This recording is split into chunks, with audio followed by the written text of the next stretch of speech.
নমস্কার সবাইকে, শুভ সকাল। আজকে আমি দেখাবো মোরলা মাছের চচ্চড়ি।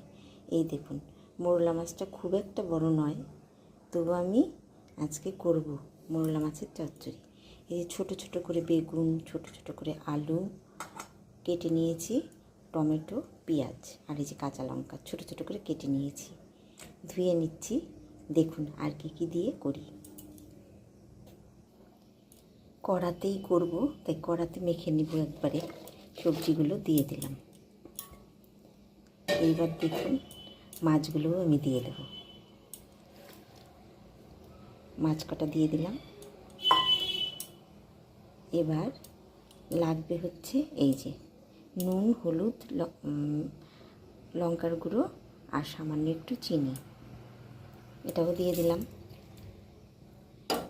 এবার দিয়ে দেব তেল। এই দেখুন পরিমাণ মতন তেল দিয়ে দেব।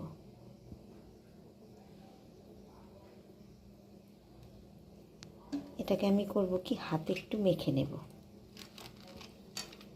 হালকা করে একটু মেখে নেব, কেন মাছগুলো খুব বড় নয় তো, ভেঙে যাবে। ভাজা নয়, এটা এভাবে একবারে মেখে বসিয়ে দেব, বাস তাহলেই রেডি।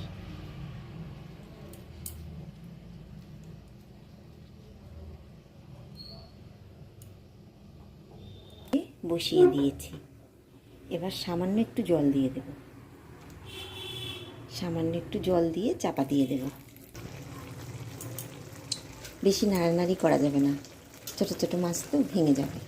এবার একটু নুন ঝাল এটা একটু দেখে নেব, তারপরে আবার চাপা দিয়ে দেব। দেখুন বন্ধুরা কি সুন্দর কালার হয়েছে, সেদ্ধও হয়ে গেছে, আলুগুলো হয়ে গেছে। এবার নামিয়ে নেব। এটা আপনারা করে খাবেন একবার, দেখবেন খুব ভালো লাগে।